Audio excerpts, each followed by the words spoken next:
It was supposed to be a perfect wedding night, music, lights, and power on full display.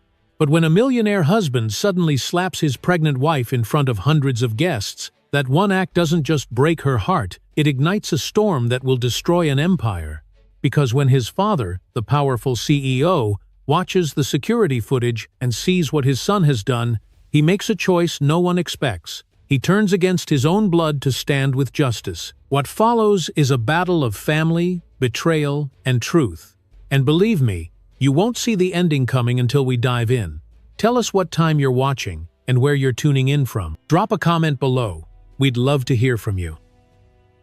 The champagne flute slipped from her hand before the pain registered. It shattered against the marble patio, a small explosion of glass and gold liquid.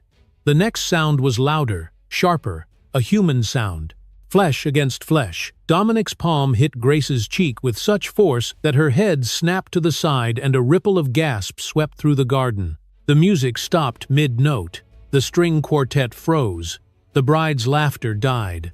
For a heartbeat, the only sound was the champagne still dripping from the tablecloth. Grace's body tilted backward. Her heels scraped against the stone. She caught herself on the fountain behind her, water splashing up against her wrist. Her face burned, her ears rang, and the world around her blurred. Her husband stood over her, Dominic Ashford, 38 years old, heir to the Ashford fortune, admired, photographed, envied. His chest heaved. His face twisted, half rage and half disbelief at what he had just done. For an instant, Grace saw the real man, stripped of charm and polish, and she felt her stomach tighten with both fear and nausea. The baby inside her kicked hard. The impact in her belly almost matched the sting on her cheek. 7 months pregnant and still trying to breathe in a world that never let her speak. "Dominic," someone whispered. "What happened?" He blinked. The mask came back. His voice dropped into its usual calm tone, the one that convinced reporters and investors that everything was under control. "She slipped," he said quickly. "The heat, the pregnancy." She lost her balance. Grace's fingers brushed her cheek. Her palm came away red. "No," she said quietly. "You hit me." The words seemed to hang in the humid night air, louder than the music that had stopped. A murmur ran through the guests. Some looked away. Others pretended to adjust their jewelry or refill their glasses. Nobody wanted to get involved. No one wanted to offend the Ashfords. Dominic stepped closer, forcing his voice into gentleness. "Grace, you're confused. You fainted, that's all." "I didn't faint," she said again, louder this time. The baby kicked once more as if agreeing. From across the garden, Harper pushed through the crowd. Her pale pink bridesmaid dress trailed behind her as she ran. She reached Grace's side, her eyes wide with shock. "Grace, are you okay? I saw everything." Dominic's jaw tightened. "You saw her stumble," he corrected. "You saw me trying to catch her." Harper ignored him. She slid an arm around Grace's shoulders. "You need to sit down. Come with me." Above them, on the stone pillars and balcony railings, 16 security cameras blinked red. They had recorded everything: the slap, the sound, the exact second Dominic's hand left her face. But nobody was thinking about cameras yet. They were thinking about reputation. Natalie Ashford, Dominic's mother, arrived next. Her diamonds flashed beneath the chandeliers strung across the garden. She smiled the kind of smile that had diffused scandals for decades. "Grace, darling," she said smoothly, "you must rest. It's far too warm out here. Let's get you inside." Grace stared at her. "Your son just hit me." Natalie's smile didn't falter. "Sweetheart, you stumbled." "The marble is slippery." Everyone saw Dominic trying to help. Grace laughed once, a bitter, disbelieving sound. "You're really going to stand here and lie?" "Think of the baby," Natalie said softly, lowering her voice so only Grace could hear. "You don't want to start rumors. You don't want Charlotte growing up with shame attached to her name." Charlotte, the name they had chosen for their unborn daughter. Grace's heart twisted. "You don't get to use her against me." Dominic's hand closed around her arm. The grip was tight, possessive. "We're leaving," he said through clenched teeth. "Now." She pulled back. "No." It was the first real no she had ever said to him. It felt strange in her mouth, sharp and heavy. He blinked, as if the word itself offended him. Around them, people were watching. Phones hovered half-hidden behind bouquets and wine glasses. Dominic forced another smile. "She's emotional," he said lightly. "Pregnancy hormones." "Oh." Harper stepped in front of him. "She's leaving with me." "Move," Dominic ordered. "No," Harper said, matching his tone. For a moment, it looked like he might hit her too. His hand twitched again, veins rising along his wrist. Then he caught sight of the crowd and stopped himself. The mask snapped back in place, smooth and perfect. "Fine," he said. "If she wants to make a scene, let her." The string quartet hesitated, then started playing again. Mozart floated weakly through the night air. Waiters resumed pouring champagne. Conversations resumed, quieter now, full of whispers. The Ashford wedding machine kept running, but nothing felt festive anymore. Grace straightened slowly. Her cheek throbbed. Her fingers still trembled. She turned toward Harper. "I'm not going home tonight," she said. "Not ever again." Harper nodded. "I'll get the car." As she moved toward the driveway, Grace felt the weight of every stare. Some pitied her, some judged her, most pretended not to see. That was how power worked. Everyone saw, but no one spoke, because money bought silence. Money rewrote truth, but not forever. Not this time. Dominic stood motionless in the center of the garden, his smile rigid, his eyes burning holes in her back. She could feel it even as she walked away. That stare, that promise. She knew he wasn't done. He never was. Control was his language, and losing it would make him dangerous. At the gate, Harper returned, holding Grace's purse. "Come on, my car's out front." Grace hesitated. She looked up at the marble mansion one last time. The chandeliers, the silk curtains, the glittering empire that had cost her 3 years of fear. Then she touched her stomach. The baby moved beneath her hand. A small pulse of life, defiant and strong. She whispered, "We're leaving now." As she stepped into the car, the garden lights reflected off the windows. For a moment, she saw her own face in the glass, bruised and wet with tears, and behind it, Dominic's reflection still standing by the fountain, watching her go. What she did not know yet was that the truth was already safe. High above the marble, 16 cameras blinked in perfect rhythm. They had captured everything. The slap, the lies, the moment power shifted. One video that would soon bring down an empire and expose the monster hiding behind the millionaire's smile. Grace locked the heavy wooden door behind her and pressed her back against it. The sound of the latch sliding into place felt louder than the music still drifting up from the garden below. Her heart pounded hard against her ribs. She stared at her reflection in the mirror above the marble sink. A red handprint bloomed across her cheek like a brand. Her lipstick was smeared, her eyes wide and glassy. A single drop of blood traced a path from the corner of her mouth to her chin. She touched the swelling skin and winced. Her fingertips trembled. The slap had been fast, but the echo of it would not stop. It pulsed behind her eyes and down her spine. The silence in the bridal suite pressed in on her. Outside, the orchestra was playing again, pretending everything was fine. Guests were laughing again, pretending they had seen nothing. Pretending the Ashford name meant perfection. Grace turned on the faucet and let cold water run over her hands. The contact stung, bringing her back to reality. She soaked a towel and pressed it gently to her face. The fabric came away, stained pink. She dropped it in the sink and gripped the counter. The marble was smooth and cold. The same kind of cold that had crept into her marriage. A knock came at the door. Soft, hesitant. "Grace?" It was Harper. Grace opened the door just a few inches. Her friend slipped inside and shut it quickly behind her. Harper's face was pale, her eyes furious. "I saw everything," she whispered. "He hit you, Grace, in front of everyone." Grace sank onto the edge of the vanity stool. "He'll say I fell. He'll make them all believe it." "They already do," Harper said bitterly.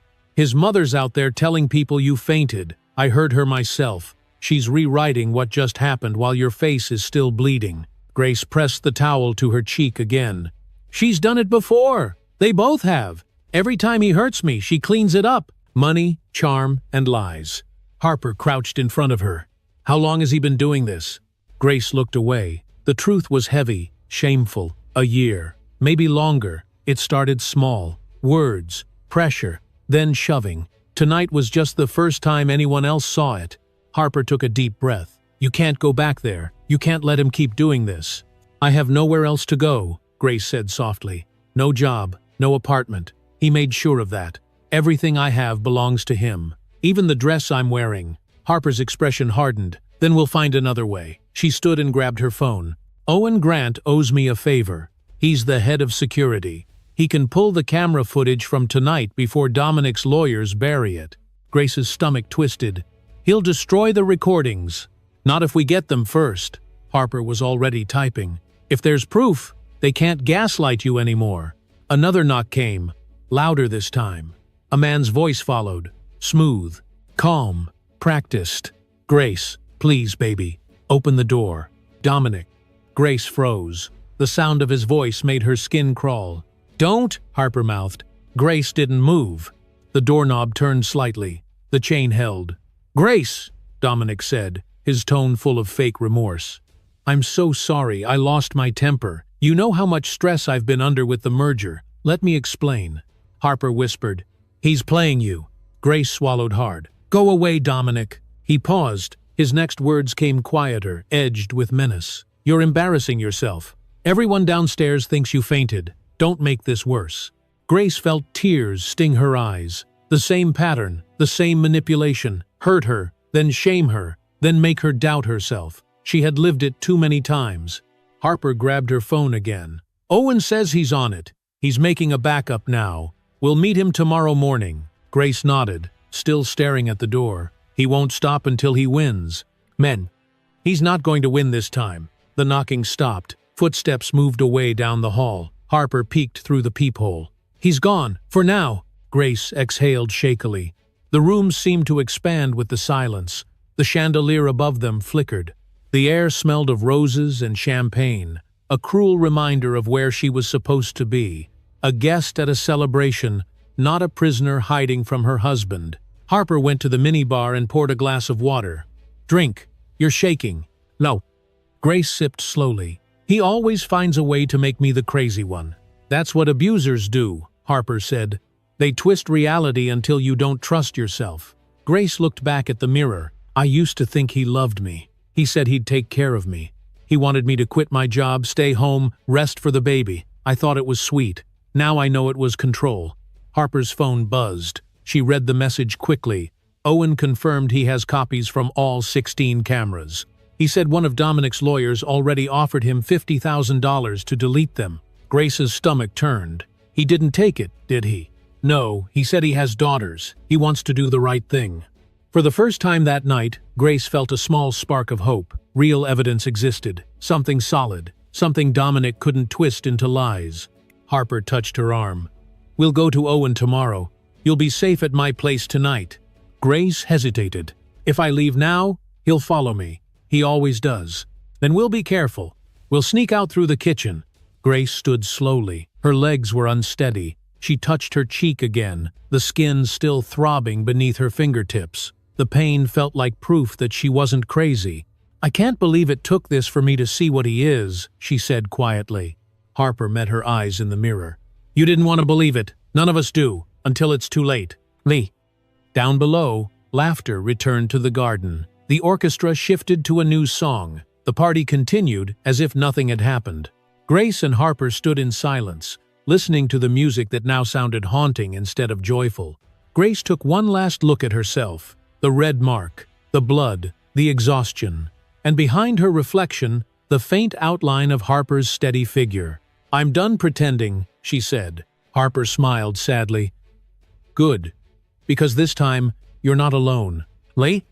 Grace grabbed her clutch and followed Harper to the back stairs. Each step echoed through the empty hallway. When they reached the service exit, Grace paused. The night air hit her face, cool and sharp. She took a breath that felt like the first one in years. Above them, cameras still blinked quietly in the darkness, storing the truth that would soon become her weapon. Grace looked at Harper. Let's go. They stepped into the night together, leaving behind the music, the lies, and the man who believed he would never be caught. Somewhere inside her, beneath the fear, a new kind of strength began to rise. The coffee shop smelled like burnt espresso and rain. Grace sat in a corner booth, her hands wrapped around a paper cup she had barely touched. She hadn't slept. The bruise on her face was fading into a dull yellow. but her body still ached from tension.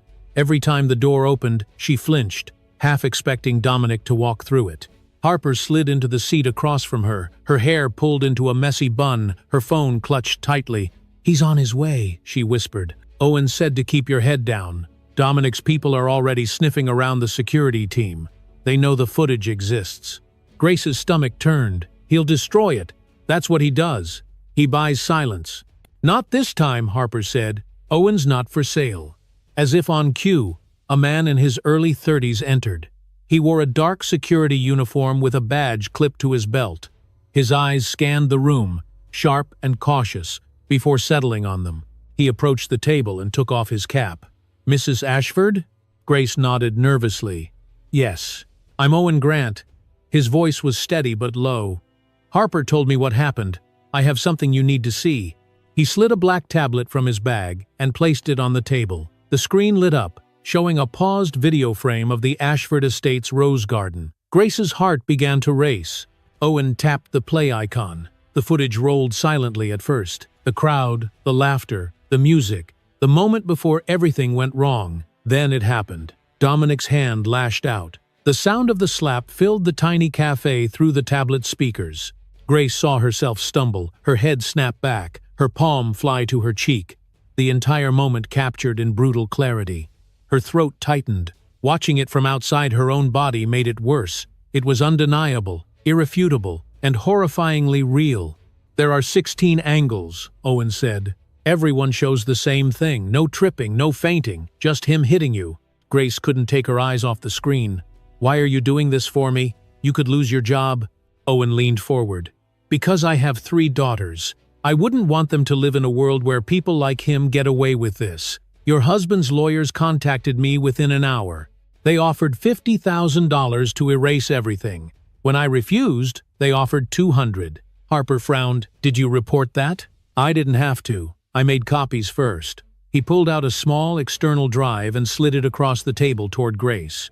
"This one's yours. Keep it safe. It has all the footage, timestamps, and metadata. It also includes the audio recording from the valet station. You need to hear this." He tapped the tablet again, switching to another file. Grace heard Dominic's voice, raw and furious. "I don't care if she's pregnant. She humiliated me in front of everyone. She needs to learn her place."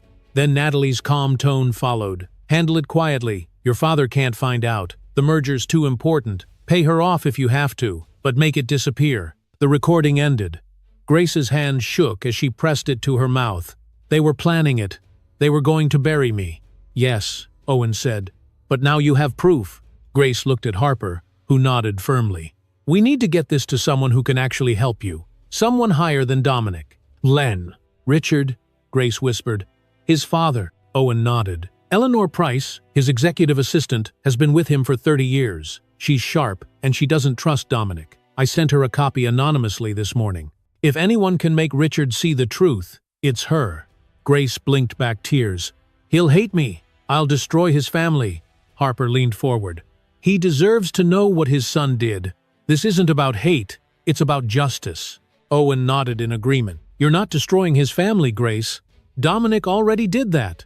The noise of the cafe filled the space between them. Cups clinking, steam hissing from the espresso machine. Ordinary life carrying on while hers collapsed. Grace closed the tablet and held the drive in her palm.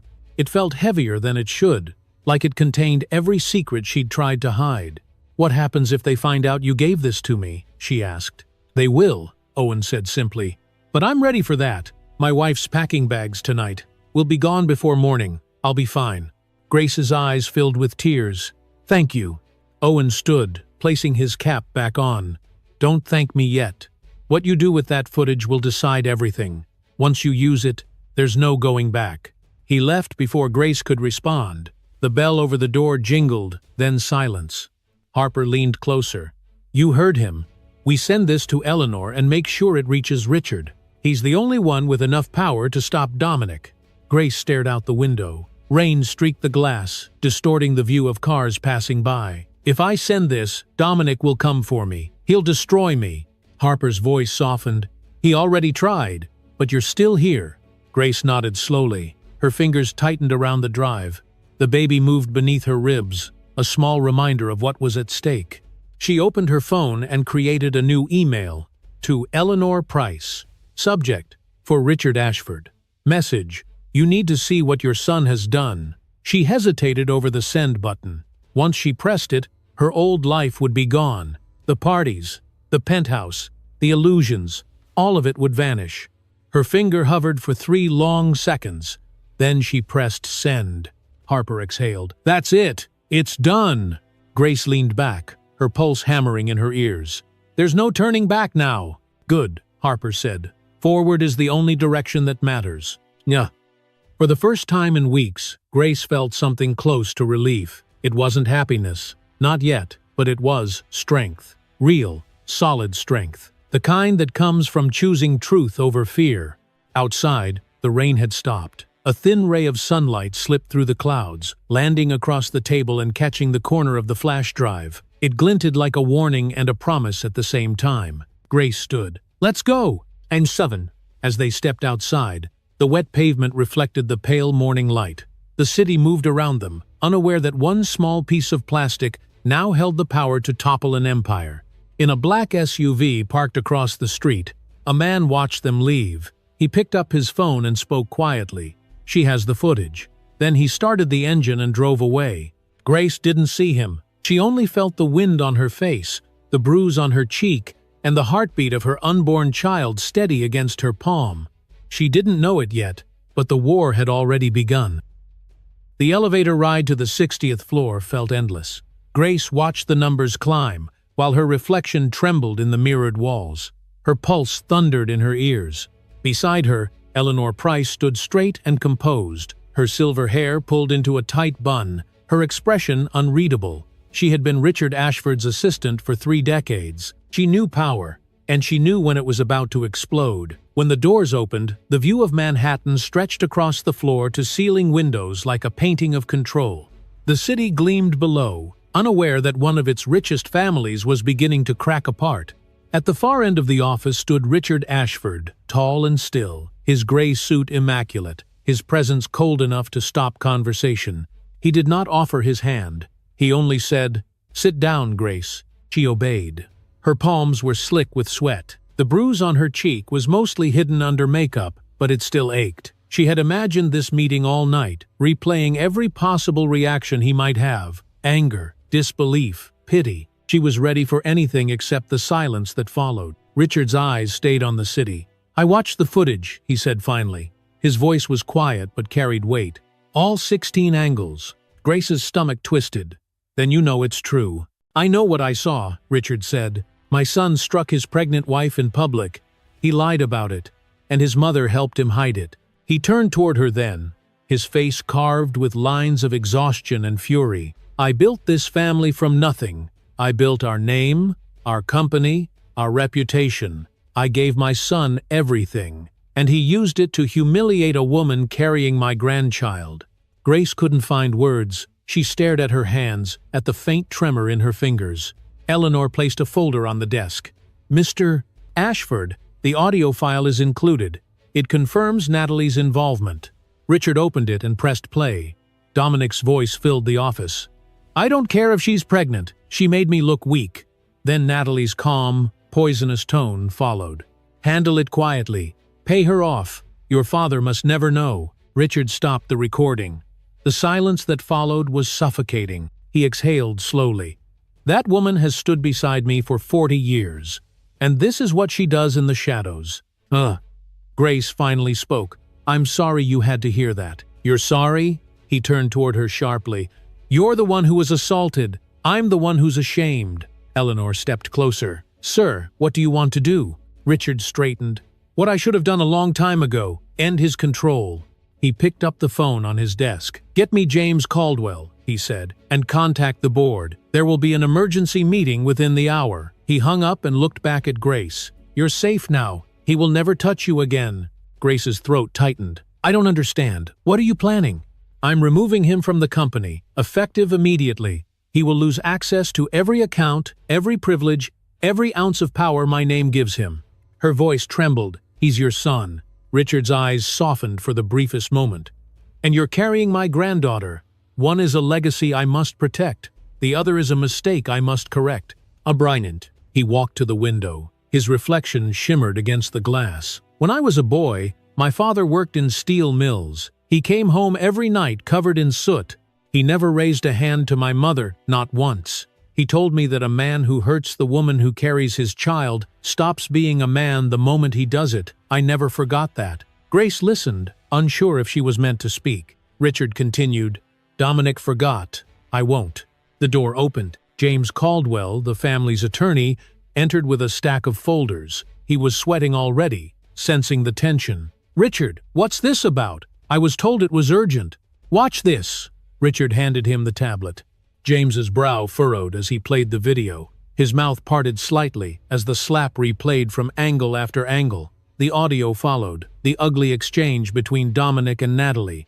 When the video ended, James looked older than when he came in. Good God, he whispered. Richard's voice was like steel. I want everything prepared. Removal from the board, legal disinheritance, and protection for Grace and the child. I want it airtight. James hesitated. Richard, this will destroy him. It will destroy the family's public image. The press will have a field day. The merger with Westbrook. Forget the merger, Richard cut in. There's no deal worth my soul.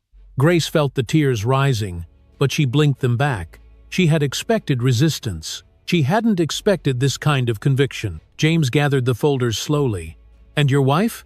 Richard's jaw clenched. She will learn the consequences of enabling cruelty. I am done pretending we are a perfect family. Eleanor nodded approvingly. I'll draft the public statement. No, Richard said, not yet. First, we protect Grace. She gets everything she needs. Housing, security, legal counsel. She's under my protection now. Grace's breath caught. I don't need your money. This isn't charity, Richard said. It's justice. James looked between them. Once this becomes public, Dominic will fight back. He'll claim manipulation. He'll say Grace provoked him. Richard's eyes narrowed. Then we will bury him with facts. We have the video, the audio, witnesses, and my testimony. Let him try. Grace stared down at her lap. Her hand moved instinctively to her belly. The baby kicked softly. For the first time since the wedding, she felt something close to peace. Richard turned back to her. You need your own attorney, someone independent from the family. I'll make the call. The office phone buzzed again. Eleanor answered, listened, and nodded. Dominic is demanding to see you, sir. He's downstairs.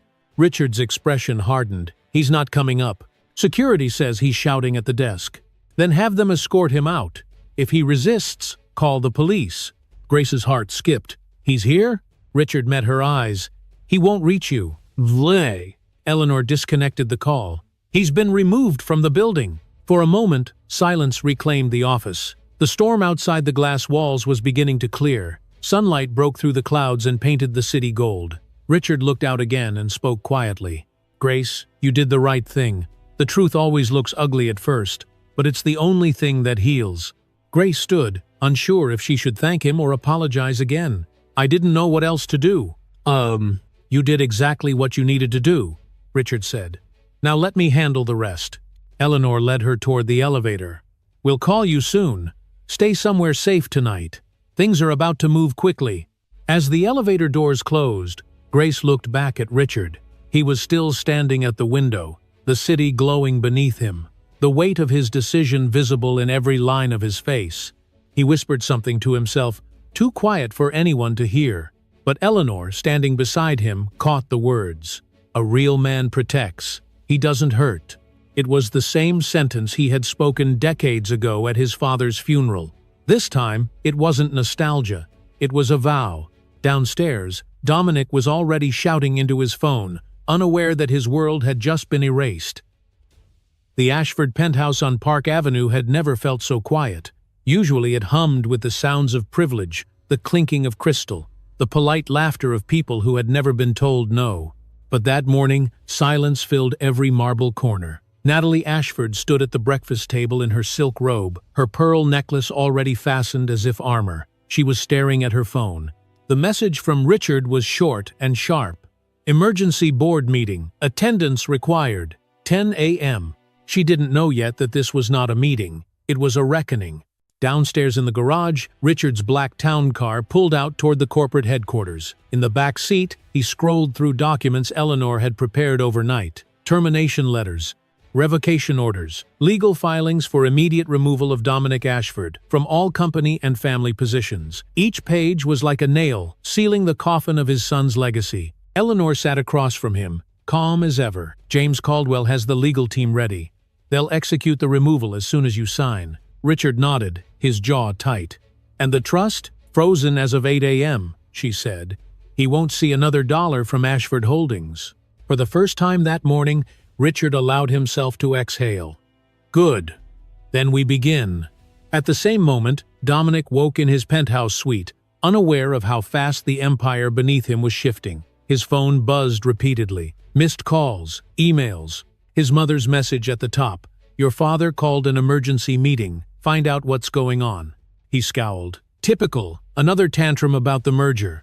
He poured himself a drink, even though it wasn't yet 9. The glass trembled slightly in his hand. He told himself it was anger, not fear. By the time he arrived at Ashford Industries, Richard was already seated at the head of the long glass conference table. The board members whispered among themselves, sensing tension but not understanding it yet. When Dominic entered, he smiled, confident, charming, as if nothing in the world could touch him. "Father," he said, "to what do I owe the early drama?" Richard didn't smile back. "Sit down." Dominic laughed. "That's serious, huh?" He sat, glancing around the table. "Someone please tell me this isn't about my wife again." "It's about your actions," Richard said. His voice was cold and steady. "And the shame you brought to this family." Eleanor handed each board member a small folder. Inside were printed screenshots, stills from the security footage, 16 angles of the slap, the frozen image of Dominic's hand connecting with Grace's face. The boardroom fell silent. Dominic's smile vanished. "What is this?" "It's the truth," Richard said, "and I will not let you corrupt my company with your violence." One of the directors, an older woman named Helen Park, spoke up. "This was at the wedding? The footage went through company servers?" "Yes," Richard said. "It was recorded by Ashford Industries contracted security, which means it is technically company property. I have every right to use it." Dominic's chair screeched against the floor as he stood. "You can't be serious. You're going to ruin me over one mistake? Over your own daughter-in-law's hysteria?" Richard's voice rose for the first time. "Sit down." The command sliced through the air. Even Dominic obeyed. Richard continued. "You think this is about one slap? It's about who you are. About the pattern of abuse you've hidden behind my name. About your mother covering for you. About lawyers you've paid to silence people. It ends today." Dominic's face flushed red. "You're overreacting. Grace is manipulating you. She sent you that video, didn't she? Of course she did. She wants your sympathy. She wants money." "Money?" Richard repeated. He leaned forward. "She refused every offer I made. She asked for nothing except safety. That's more integrity than you've ever shown." Laughter from one corner of the table broke the tension for a moment. It was bitter, disbelieving. Dominic turned toward it, furious. "You're all enjoying this, aren't you? Watching me get humiliated." Helen Park spoke again. "No, Dominic. We're watching accountability for the first time." Richard lifted the pen beside him. "Effective immediately, you are removed from the board of Ashford Industries. Your voting rights, your salary, your access to company resources are terminated." Dominic laughed again, a hollow sound. "You think you can just erase me?" "I already have." Richard signed the final document and slid it across the table. "Security will escort you out." 2 uniformed guards entered quietly. Dominic stared at them, disbelief hardening into rage. "You're doing this in front of everyone?" "Yes," Richard said, "because you hurt someone in front of everyone." For a moment, Dominic looked like a child again, desperate, cornered. "You're my father," he said. "You're supposed to protect me." "I protected you for too long," Richard replied, "and it turned you into this." The guards stepped closer. Dominic shoved one away. Papers scattered across the floor. "This isn't over," he shouted. "I'll sue. I'll burn everything you built." "Ho!" Richard didn't move. "You already did." The guards grabbed his arms and pulled him from the room. His curses echoed down the hallway until the doors slammed shut behind him. For a long time, no one spoke. Richard sat motionless, staring at the papers in front of him. His voice, when it came, was quiet but resolute. Let the record show that Dominic Ashford is no longer part of this company, nor this family. Eleanor gathered the papers. It's done. Helen Park nodded. It's the right thing, Richard. Painful but right. Richard closed his eyes for a moment. Right never feels good at first. At that same hour, Natalie arrived home and found Dominic pacing the living room, his tie undone, his eyes wild. What did he do? She demanded. He disowned me, Dominic spat. He gave everything to her, to that woman. He's siding with her over his own blood. Natalie froze. He wouldn't. He already did, Dominic said. He froze my accounts, my trust, everything. She grabbed her phone. I'll talk to him. No, Dominic said, grabbing her wrist. His grip was tight, desperate. You'll fix this. You always fix things. Natalie pulled away slowly. For the first time, she saw her son clearly. The anger, the entitlement, the danger. What if it can't be fixed? She whispered. He stared at her, unblinking.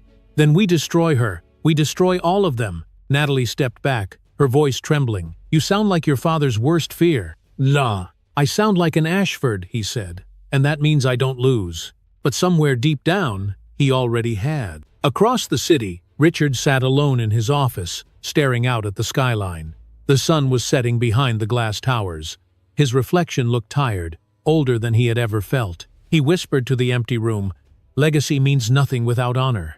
The phone on his desk buzzed. Eleanor's voice came through. "Grace is safe. She's on her way to Connecticut. I arranged protection." "Late." "Good," Richard said softly.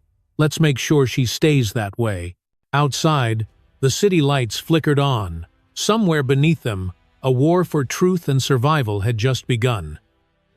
The morning news hit like a thunderclap. Every channel in New York carried the same headline: Billionaire Richard Ashford disowns son after domestic violence scandal. Reporters camped outside the Ashford headquarters before sunrise. Photographers filled the sidewalks, their flashes creating a storm of white light. The world had turned its gaze toward a single family. Grace watched it unfold from Harper's apartment. The television played footage of Richard's press conference. His words echoed through the room. "Wealth does not excuse violence. My son's actions are indefensible. From this day forward, he is no longer part of the Ashford legacy." Grace sat on the couch, her hands clasped tightly together. The bruise on her face was fading, but the fear inside her still burned. Harper turned off the television and sat beside her. "He did it," she said softly. "He actually did it." Grace nodded. "And now, everyone knows." Lun. Across the city, Dominic slammed his fist against his desk. The impact sent a stack of newspapers flying to the floor. Every headline carried his disgrace. The slap heard around the world. Ashford heir exposed. Empire built on violence. He turned to the mirror behind his bar. His reflection looked foreign. Red eyes, unshaven face, anger twisting every feature. "He thinks he can erase me," he muttered. "He thinks he can bury me." His phone rang. He answered on the first ring. "Castellano," he said, recognizing the voice of his new lawyer. Anthony Castellano's tone was smooth and sharp.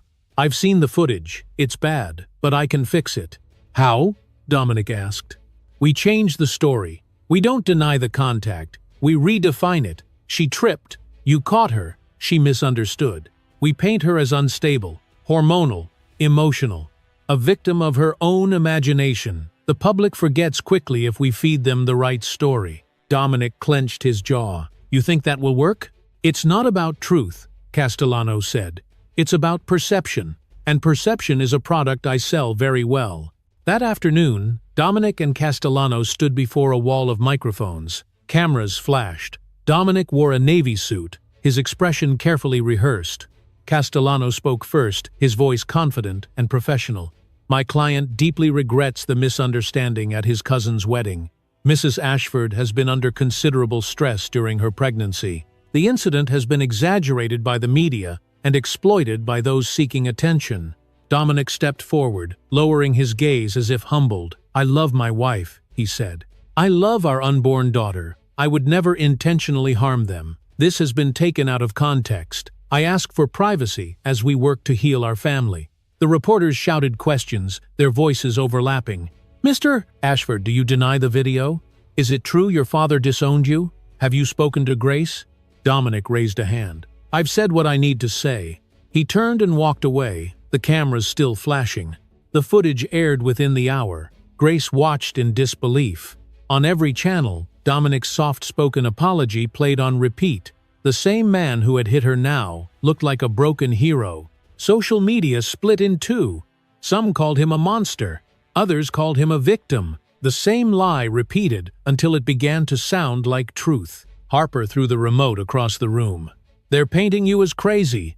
Look at these comments. They're calling you unstable. Grace's chest tightened. That's what he does. He twists reality until everyone doubts me. Not everyone, Harper said. Richard believes you, and so do I. We fight back with facts. An hour later, the phone rang. It was Eleanor. Grace, you need to come to the office. Richard wants to see you. When Grace arrived, the building was surrounded by reporters. Security escorted her through a private entrance to the top floor. Richard was waiting, standing beside a television that displayed Dominic's press conference. His face was hard, but his eyes held something deeper. Disappointment mixed with resolve. He's using the media to rewrite the story, Richard said. We'll answer him with the truth. How? Grace asked quietly. Tomorrow morning, I'm releasing the unedited footage to the press. Every second, every angle, no narration, just the truth. Grace's breath caught. That will destroy him. That's the point, Richard said. He's already trying to destroy you. I won't let him win. Eleanor stepped forward. Our legal team will prepare a statement. We'll emphasize transparency. We'll let the public judge. Grace hesitated. The public doesn't always care about truth. They care about spectacle. Yunnan. Richard nodded. Then we'll give them both. That night, the video leaked before the official release. Someone within the media division sent it to multiple outlets. By midnight, it had gone viral. 16 angles, high definition, clear audio. The slap, the lies, the cover-up. Millions watched in disbelief. Dominic woke to a flood of calls. Reporters outside his building. His mother on the phone, panicked. It's everywhere, Natalie cried. Everyone's seen it. He grabbed his keys and stormed out. I'm going to fix this. Dominique's don't. But he was already gone. By dawn, news vans lined the streets in front of the Ashford residence. Grace stayed hidden inside Harper's apartment, the curtains drawn. She could hear the noise of the world through the glass. Cars, voices, chaos. Her phone buzzed non-stop.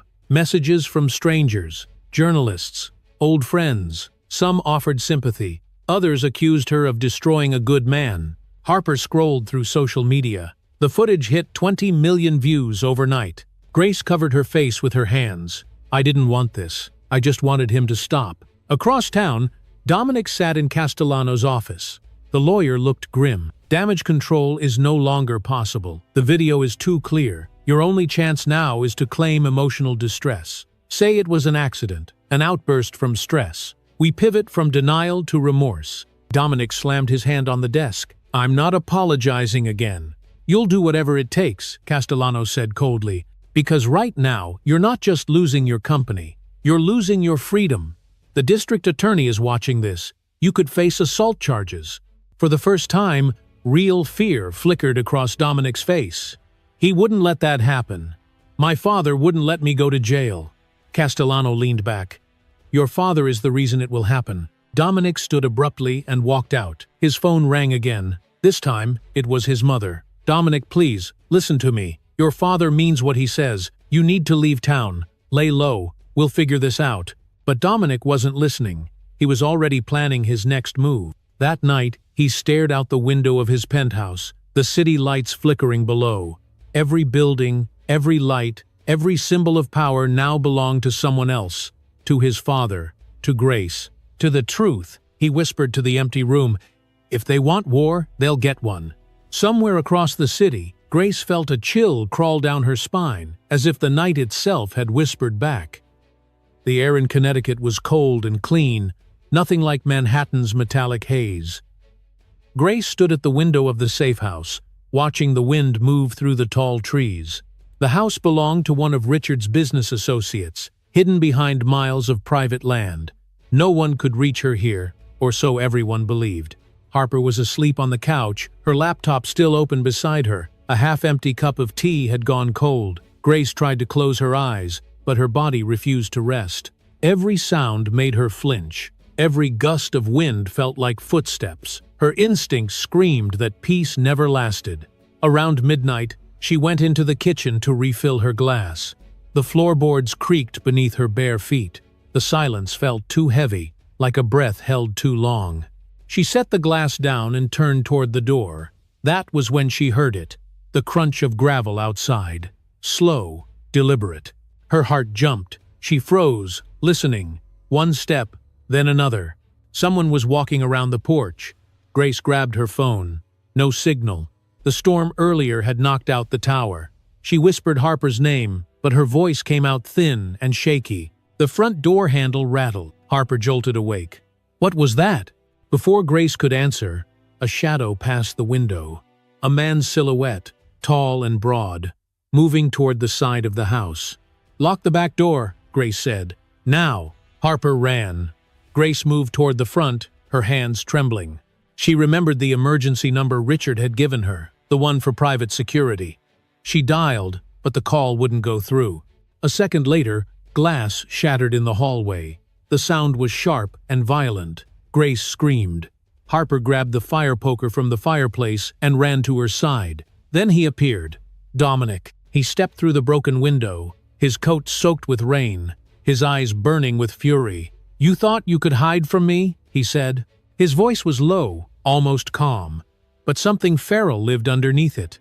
Grace backed away. "You're not supposed to be here. There's a restraining order." He laughed once, a hollow sound. "You think a piece of paper can stop me? You humiliated me in front of the world. You turned my father against me. You destroyed my name.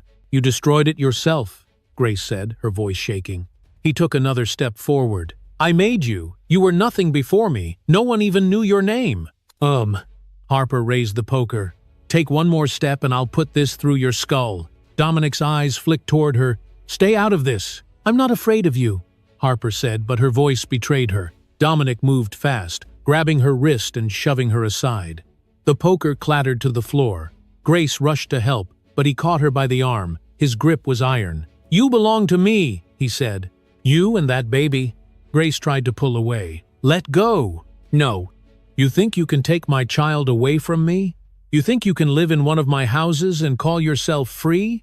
The sound of sirens in the distance broke through his shouting. He froze. Grace didn't. She kicked him in the leg, breaking his balance. He stumbled, cursing, and she ran. Harper scrambled to her feet and followed. They reached the stairs just as Dominic lunged again, his hand closing around Grace's dress. The fabric tore as she yanked herself free. They made it to the kitchen. Harper grabbed the phone again, but there was still no signal. "Come on," she muttered. "Come on." Outside, blue and red lights flickered through the trees. The police had found them. Dominic turned toward the window, rage distorting his face. "You called them," he said. "They called themselves," Grace said. "Your father made sure I'd be protected." He glared at her, breathing hard. "You think this ends with me in handcuffs? You think that baby will grow up with his name? She's mine, Grace. You can't erase me." The front door burst open. "Police!" a voice shouted. "Drop your weapon and step back." Dominic spun around, his hands raised, his expression shifting from rage to mock innocence. "Officers," he said, "there's been a misunderstanding." The officers advanced, weapons drawn. Grace stood frozen, shaking. One of the officers guided her and Harper behind him. "You're safe now, ma'am," he said. But Dominic wasn't finished. He took a step toward Grace, his voice cracking. "You'll regret this," he hissed. "You'll regret everything." The officers pinned him to the floor. The cuffs clicked shut. He struggled, shouting, "You can't take her from me! She's my wife! She's carrying my blood!" Grace turned away, tears streaming down her face. Harper put an arm around her shoulders. "It's over," she whispered. But Grace knew it wasn't. Not really. Not until the world saw what kind of man he truly was. As they led Dominic out into the rain, Richard's black SUV pulled up behind the police cars. He stepped out, umbrella in hand, his face pale but composed. When he saw Grace, his expression broke into something human, relief mixed with guilt. "Are you hurt?" he asked, rushing to her. Grace shook her head. "He tried to break in. He said he wanted the baby." Richard's jaw clenched. "He'll never touch either of you again, I swear it." The officer approached him. "He's in custody, Mr. Ashford. He resisted arrest, but we subdued him." Richard nodded. "Keep him locked up. I'll make sure the charges stick." As Dominic was shoved into the police car, he looked out through the rain-smeared window. His glare found his father. "You're killing your own blood," he shouted. Richard met his gaze without flinching. "I'm saving what's left of it." The car doors slammed, muffling Dominic's curses. The convoy drove off into the night, lights flashing through the rain. Grace stood in the mud, barefoot, trembling. Richard took off his coat and draped it over her shoulders. "It's over now," he said again, though his voice carried no certainty. Inside the house, Harper sat on the floor, shaking her head. "He would have killed you. I saw it in his eyes." Grace sank beside her. "He already killed the person I used to be." Outside, the last police car disappeared down the driveway. The night fell quiet again, the kind of silence that comes only after chaos. Richard looked at the shattered window and the broken glass scattered across the floor. "This house isn't safe anymore," he said. "Tomorrow you're moving somewhere, they'll never find you." Grace nodded. She placed a hand on her stomach, feeling the faint kick beneath her palm. "She's strong," she whispered. "She survived tonight." Richard gave a small nod. "So did you." For the first time, Grace believed him. She looked out into the darkness, the rain finally slowing to a drizzle. The flashing lights were gone, but their reflections still shimmered on the wet ground, a reminder of the storm that had passed, and the one still waiting to come. The courthouse in downtown Hartford was a building of glass and stone that seemed to hold its breath. Reporters gathered on the steps, their microphones raised like weapons, shouting questions that echoed off the walls. The case had become national news. Every outlet called it the Ashford scandal. Inside, the air smelled of polished wood and tension. Grace sat at the plaintiff's table beside her lawyer, Sarah Chen, who flipped through a stack of files. Her hands trembled slightly, but her eyes stayed sharp. Across the aisle, Dominic sat with his defense team, led by Anthony Castellano. He wore a black suit, his hair slicked back, his expression calm, but his eyes burned when they found her. The judge entered. "All rise." Everyone stood. Grace's heart pounded so hard she thought it might drown out the judge's voice. She felt the weight of the moment pressing down on her chest. This wasn't just about her anymore. It was about truth, about what would be remembered after all the lies were gone. "Mrs. Grace Ashford versus Mr. Dominic Ashford," the clerk announced. The judge nodded. "You may proceed." Sarah rose first. Her tone was clear and firm. "Your Honor, the evidence we will present is not speculation, it is fact. The defendant assaulted his wife, who was 7 months pregnant, during a public event. 16 surveillance cameras captured the incident from multiple angles. There are no distortions, no edits, no doubt. The defendant then attempted to conceal the crime through intimidation and bribery. Today, we will show not just what he did, but the deliberate cruelty behind it." Castellano stood next, buttoning his jacket. His voice carried the smooth confidence of a man used to winning. "Your Honor, my client deeply regrets what occurred, but this is not a story of abuse. It is a story of misunderstanding, of manipulation, and of a woman whose emotional instability has been exploited by powerful interests, including my client's estranged father." Grace clenched her fists under the table. Dominic sat motionless, staring straight ahead.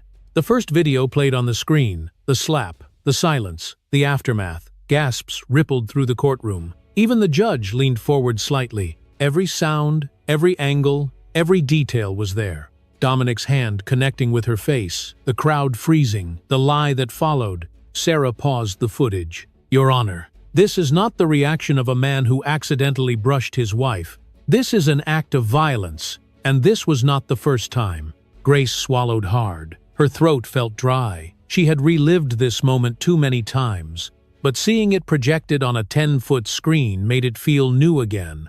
Raw, cruel, undeniable. Castellano rose. "The video lacks context. There was no intent to harm. The plaintiff stumbled, and my client reached to steady her. The sound has been misinterpreted." "Misinterpreted?" Sarah repeated. "Let's listen to what he said afterward." She played the second clip, the audio recorded near the valet station. Dominic's voice filled the courtroom. "I don't care if she's pregnant. She humiliated me in front of everyone." The words cut through the air like a knife. The jurors' faces hardened. Dominic's jaw tightened, but he said nothing. Sarah turned to the judge. "Intent, Your Honor." Castellano's voice faltered for the first time. The statement was made in anger, not evidence of assault. Richard sat behind Grace in the first row, his hands folded, his eyes locked on his son. When the audio ended, he stood. "Your Honor, with your permission, I'd like to testify." The courtroom buzzed. The judge nodded. "Proceed." Richard took the stand. He looked older than he had a week ago, but his voice carried the calm of conviction. "I am Richard Ashford, Dominic's father. I have watched the footage. I have heard the audio. And I have seen the pattern. This is not about anger. This is about entitlement. My son believes wealth protects him from consequence. It does not." Castellano rose. "Mr. Ashford, are you aware that your testimony could damage your company's reputation?" Richard turned his gaze toward him. "The company's reputation means nothing if it is built on silence. I will not be the kind of man who hides evil to preserve an empire." He looked directly at Dominic. "You raised your hand against a woman carrying my grandchild. That moment ended everything between us." Dominic's mask slipped. "You're destroying your own family." "No," Richard said. "I'm saving what's left of it." The judge banged the gavel. "Order." Grace's eyes filled with tears. She had dreamed of someone standing up for her like this, and now it was happening in front of the world. After Richard stepped down, Sarah called the next witness, Harper. She recounted the night of the wedding, the confrontation, and the night Dominic broke into the Connecticut house. Her voice shook only once, when she said, "He looked at her like she was something to be owned." By the time Sarah finished, the courtroom was silent again. Then Castellano made his move. "Your Honor, I call Mrs. Natalie Ashford." The room stirred. Grace's stomach dropped as Natalie walked in, her posture perfect, her pearls gleaming under the lights. She looked directly at Richard as she took the stand. "Mrs. Ashford," Castellano said, "did you witness any abuse firsthand?" Natalie's voice was calm. "No. My son has a temper. Yes, but he loves his wife. He made a mistake, but this has been twisted by people who want revenge." Sarah stood. "Is it true, Mrs. Ashford, that you were recorded advising your son to cover up the assault?" Natalie's eyes flashed. "I was protecting my family." "By lying?" Sarah asked. Natalie hesitated. The courtroom held its breath. Richard spoke from his seat. "Answer her." Natalie's composure cracked. "I was afraid," she said. "Afraid of losing everything." Sarah nodded slowly. "You already did." Natalie lowered her gaze. The courtroom was silent except for the sound of her quiet breathing. By the afternoon, the evidence was complete. The videos, the audio, the testimonies. The truth had been stripped bare. Dominic stared at the floor, his confidence gone. When the judge called for a recess, reporters rushed from the courtroom to broadcast what they had seen. Grace stayed seated. Her body trembled with exhaustion, but her heart felt lighter than it had in months. Richard put a hand on her shoulder. "You were brave today," he said quietly. She nodded. "So were you." "No." Across the aisle, Dominic whispered something to Castellano. The lawyer nodded grimly, already planning the next move. But deep down, both men knew the truth had already won. Outside, the sky had turned gray. Rain began to fall again, tapping against the courthouse windows. Grace watched the drops slide down the glass, each one catching the faint reflection of the courtroom behind her. Tomorrow would bring the verdict, but tonight, for the first time in a long time, she wasn't afraid of what it would be. The sky above the courthouse was the color of lead. A steady rain fell over the city as people lined the steps, umbrellas blooming like dark flowers. Inside, the courtroom was packed beyond capacity. Reporters filled every bench. Cameras waited outside the doors, ready to catch the first faces to emerge. It was Judgment Day. Grace sat silently beside her lawyer, Sarah Chen, her hands clasped in her lap. She had barely slept the night before. Each second of waiting stretched longer than it should. Across the aisle, Dominic sat motionless. His once perfect suit was wrinkled, his tie loosened. For the first time, there was no arrogance in his posture, only the look of a man who had finally realized that power could not buy him forgiveness. The judge entered. All rise. Everyone stood. The sound of chairs scraping against the floor echoed through the room like thunder. When they sat again, the judge's voice filled the silence. After reviewing all evidence, including video footage, audio recordings, and witness testimony, this court finds the defendant, Mr. Dominic Ashford, guilty of aggravated assault and intimidation. Gasps rippled through the room. Dominic's face turned pale. "No," he muttered. His voice cracked. "No, this isn't happening." The judge continued. The court also recognizes the plaintiff, Mrs. Grace Ashford, for her courage in coming forward despite severe intimidation. Sentencing will include a permanent restraining order and full custody rights granted to Mrs. Ashford for the child she carries. Tears filled Grace's eyes. She had imagined this moment countless times, but nothing could prepare her for the rush of relief that swept through her. The weight that had crushed her for months finally lifted. Dominic rose from his seat. "This is insane! She's lying! She planned this from the start! She and my father—" "Enough," the judge said sharply. "You will remain silent or be held in contempt." Two officers stepped closer. Dominic glared at them but sat down, his fists clenched. The gavel struck once. The verdict was final. Reporters burst into motion, leaving the courtroom to deliver breaking news. The story would flood every screen in America within minutes.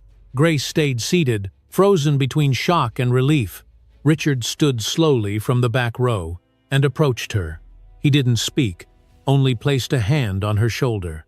It was a simple gesture, but it carried everything words couldn't. Sarah whispered, "It's over, Grace. You won." Grace nodded faintly. "I didn't win. The truth did." Across the aisle, Dominic's lawyer leaned close, whispering urgently. Dominic's face twisted with panic. "We'll appeal," he said, loud enough for everyone to hear. "This isn't over." Richard turned toward him. His voice was quiet but sharp. "Yes, it is." The officers escorted Dominic from the courtroom. The sound of the handcuffs clicking echoed like a closing door. He struggled once, then stopped. Cameras flashed through the small glass window as they led him outside. The world was watching his downfall. Natalie remained seated in the back, her head bowed. She hadn't spoken since the previous day. When she finally looked up, her eyes met Richard's.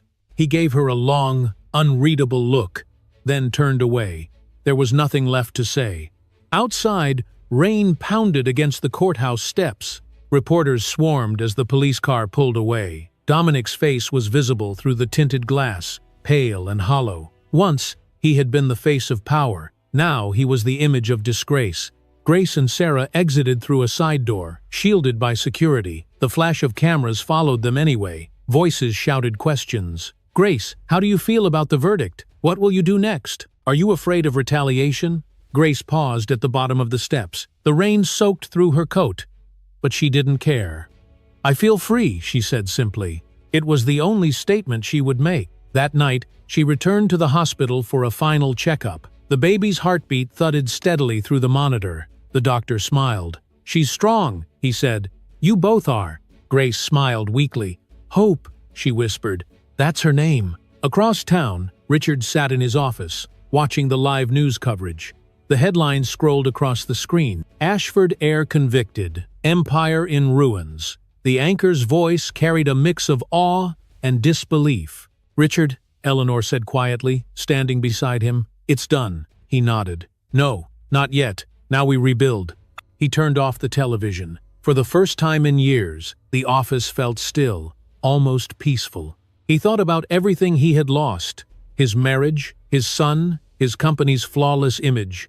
And then he thought about what he had regained. A sense of honor, a future that might not be built on silence. Meanwhile, Dominic sat alone in a holding cell. The sound of dripping water echoed in the small concrete space. His thoughts raced, wild and desperate.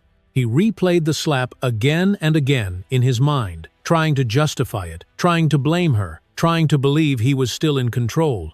But control was gone. The empire that had protected him was gone. His father's name, his company, his fortune, all gone. He looked up at the small barred window. The rain outside had stopped. The air smelled of iron and dust. For the first time, Dominic Ashford was alone with himself, and he didn't like what he saw. At dawn, a letter arrived at the courthouse addressed to Grace. It came from Richard. Inside was a short note written in his neat, deliberate handwriting. "You stood against everything we taught you to fear.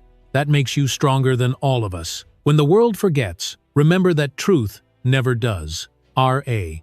Grace read it twice. Then she folded it and placed it in her bag. She looked out the hospital window at the city, waking beneath the gray morning sky.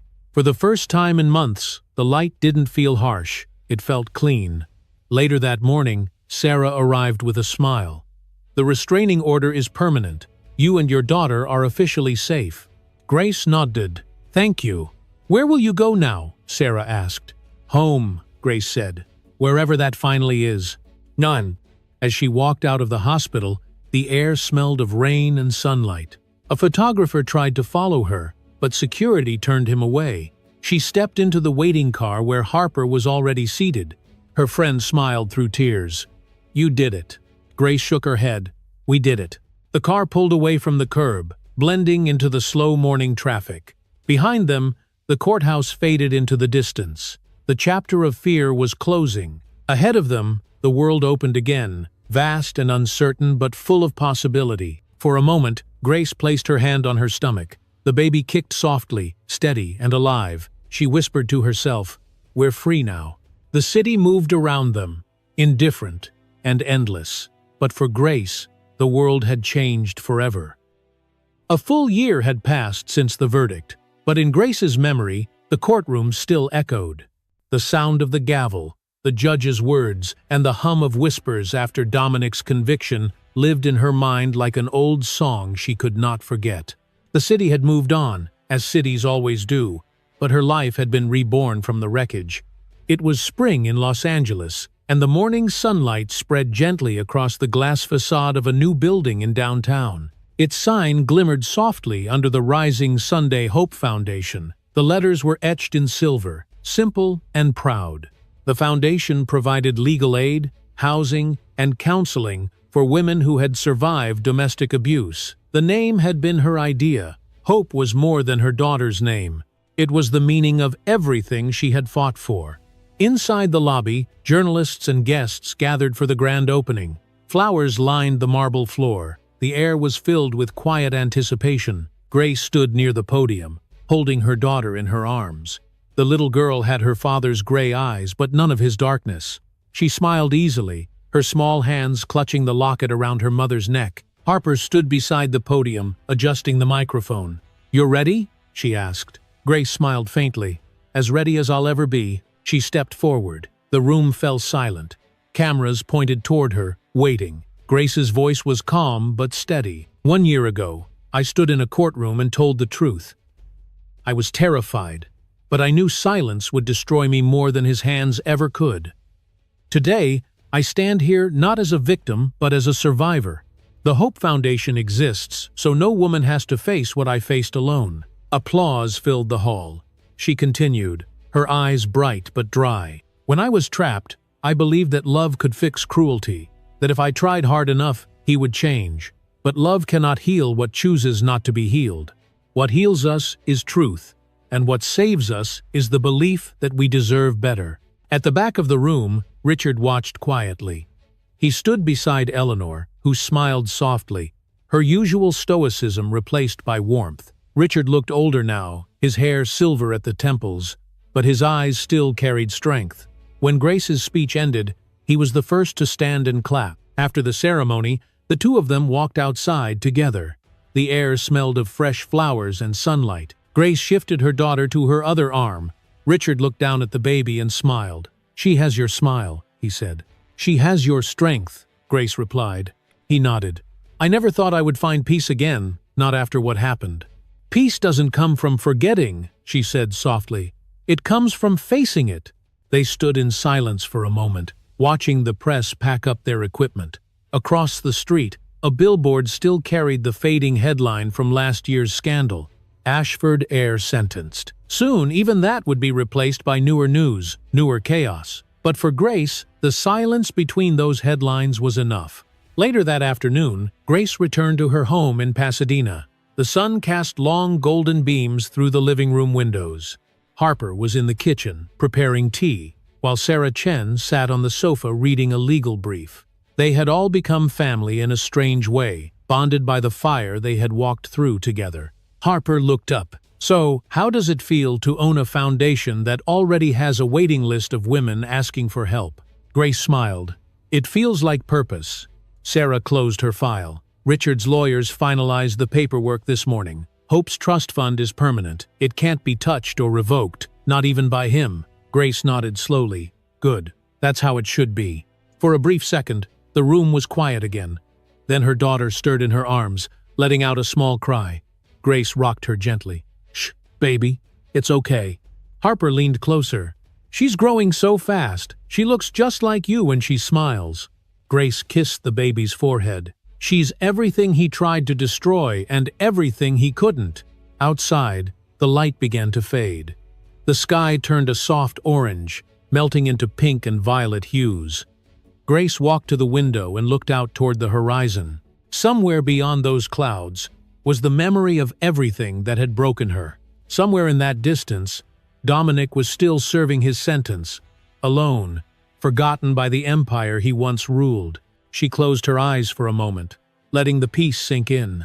Then she whispered to herself, "It's finally over." But part of her knew it wasn't just an ending, it was a beginning. That evening, after her friends left, Grace put the baby to sleep and climbed the stairs of the old Carter mansion. Richard had given her the house a month earlier, insisting that it be restored to its original beauty. The marble staircase gleamed under soft white light.